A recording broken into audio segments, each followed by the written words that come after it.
Movimiento Obrero Argentino, anarquistas, socialistas y sindicalistas. Mi hipótesis. La situación de la clase obrera en Argentina, ya de por sí degradante, se vio agravada a finales del siglo XIX y principios del siglo XX por las manipulaciones y presiones de los dirigentes de organismos políticos.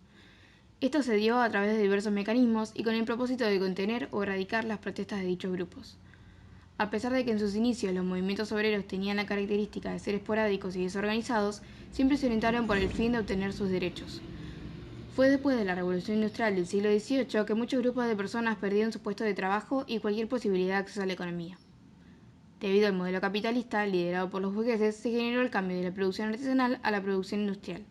Así fue como surgió el proletariado, una nueva clase social formada por aquellos que lo habían perdido todo frente a este gran cambio, y quienes iban a verse afectados por la burguesía, que tomaría medidas sin tener en cuenta a toda la sociedad.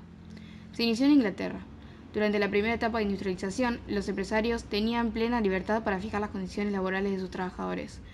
Sin duda, la principal arma obrera de esta lucha de clases ha sido la huelga, una manera de convencer a los patrones de sus exigencias mediante una demostración de fuerza de los trabajadores, paralizando la producción, logrando así que se escucharan las protestas de este grupo discriminado. En sus inicios concentraron su odio a aquellas máquinas que le habían sacado sus puestos de trabajo. Más tarde, residieron sobre la base de los derechos a la libre asociación y la reducción de la jornada laboral.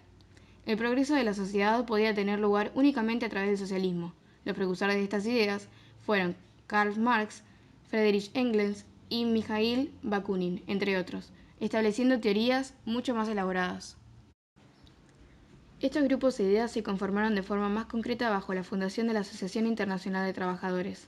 Esto ocurrió tras la Revolución Burguesa situada en Francia, de 1848 a 1849. Se había extendido a Europa generando las primeras ideas sociales y consolidando organizaciones con mayor fuerza. Con el fin de contextualizar los movimientos obreros ocurridos en Argentina, es importante destacar los siguientes aspectos. En primer lugar, la inmigración tuvo un papel fundamental, debido a que entre los años de 1890 a 1914 la Argentina absorbió más del 10% del total de la migración europea. Para la Primera Guerra Mundial, un 30% del total de la población era nacido de otras tierras.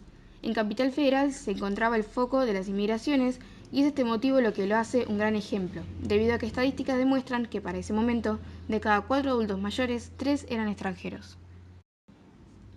En gran medida las ideas que sentaron las bases para los movimientos obreros fueron las traídas por los inmigrantes europeos. Siguiendo con estos lineamientos, estos grupos influenciaron y formaron parte del levantamiento de las organizaciones anarquistas, socialistas y sindicalistas.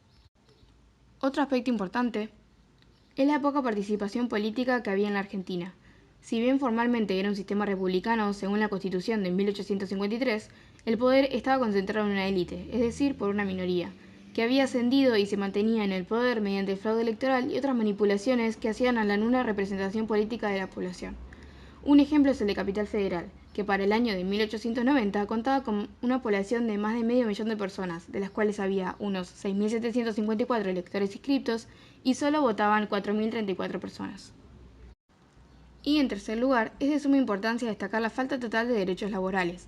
A fines del siglo XIX y a principios del siglo XX aún no habían legislado las leyes que abarcaban las protecciones básicas de los derechos del trabajador. Por esto se puede decir que los trabajadores quedaban sometidos a la conciencia de su patrón. Podían darles unas mejores condiciones de vida, pero a nadie los obligaba a nada. Y si hacían lo contrario, tampoco recibían ninguna crítica, por lo que muchos optaron por la explotación de los trabajadores. Es bajo este contexto de pésimas condiciones de vida que se hace el pago a través de vales, es decir, que los trabajadores estaban atados de pies y manos a quienes los manejaban, dependiendo únicamente de estos vales, que solo podían ser utilizados en lugares que poseían los dueños, siempre la empresa intentando sacar todo lo posible para beneficio propio. Entre los años de 1919 a 1922 se sucedieron varias huelgas como consecuencia de estas malas condiciones de trabajo. Las respuestas de las empresas a las mismas difirieron unas de otras. Un caso es el de la creación de listas negras. Las mismas exponían a aquellos trabajadores que debido a sus actos revolucionarios sufrirían consecuencias, movimiento conocido como la Forestal. Otro es el de un lugar de Santa Fe donde las Fuerzas Armadas dispararon contra los obreros y luego los persiguieron. Asimismo, existieron empresas que imposibilitaban el acceso al trabajo a mujeres que contraían matrimonio o bien tenían hijos, hablando específicamente de la huelga conocida como la Marcha de las Señoritas, ante la compañía inglesa de Unión Telefónica. Esto no es solo por el despido, sino también por las malas críticas que esta empresa podría brindar a otras para malinfluenciarlas e impedir que las mismas obtuviesen un puesto de trabajo.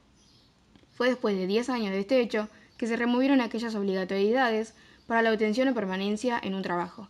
A partir de estos años se comenzaron a sancionar distintas leyes y más en 1940 con la ascensión de Perón. Las ideas anarquistas o libertarias se comenzaron a divulgar por el rico agatiano María Pasquale Malatesta, más conocido como Rico Malatesta, inmigrante italiano que llegó al país en 1885. Fue uno de los fundadores del Sindicato de los Panaderos, del que hablaré más adelante. Es decir, que el anarquismo, socialismo y sindicalismo fueron los grupos anarquistas quienes comenzaron en gran medida a manifestar protestas y realizar organizaciones gremiales. Estos grupos no tenían creencias religiosas, eran ateos. Además, no aceptaban los conceptos de nación, patria y ejército. Con el inicio del siglo XX surgiría la Federación Obrera Regional Argentina, la FORA, que en 1901 declaró una huelga general reprimida severamente por la policía. El Estado mantenía una unidimensional perspectiva del asunto, ya que consideraba que los conflictos obreros representaban una presión social y política que debía reprimirse con policía y hasta encarcelamientos. En otras palabras, consideraba esta cuestión como una amenaza delictiva contra el orden público. En este sentido, en 1902, el Estado sancionó la Ley 4144, conocida como Ley de Residencia, que deportaba de forma inmediata a los obreros extranjeros detenidos como agitadores. Dentro de este marco entrarían aquellos que perturbaran la paz pública, comprometieran la seguridad nacional o bien participaran de delitos comunes. Esta ley, cuya sanción fue muy rápida, la impulsó Miguel Cané, 1851-1905, un escritor y político argentino. Por más que esta legislación buscaba aplacar los movimientos anarquistas, no lo consiguió, debido a que además de ignorar la raíz del problema, o por tomarlo desde una perspectiva penal, no pudieron dominar estos grupos. Y como las deportaciones no demostraban cierto ejemplo para los protestantes, comenzaron a realizar matanzas. Es por esto mismo que mi hipótesis se ve confirmada. Huelga de los panaderos de 1902. En este gremio se extendieron las ideas anarquistas. Es por esta misma razón que muchos de los panes y facturas que hacían tienen nombres que son irónicos respecto del orden social de la época, como por ejemplo los vigilantes, el cañón, entre otros. Tras la bomba que dejó un anarquista debajo de una butaca del Teatro Colón hacia 1910, se sancionó la Ley de Defensa Social que declaró delictivas las actividades anarquistas y prohibió sus asociaciones, entre otras. Otra ley creada rápidamente que confirma mi hipótesis. Dentro de la clase trabajadora, el anarquismo empezó a tener adversarios. Surgió el Partido Socialista de tendencia reformista, que utilizaría las huelgas como último recurso. Por otra parte, los sindicalistas revolucionarios, antes adheridos al Partido Socialista, se centraban en la reivindicación inmediata de los derechos de los trabajadores, dispuestos al diálogo con los patrones y el Estado. Bibliografía. Nueva Historia Argentina, de Gustavo Gabriel Levene, página 269. Síntesis de Trienio de Rojo y Negro, de Roberto Perdía y Horacio Ricardo Silva.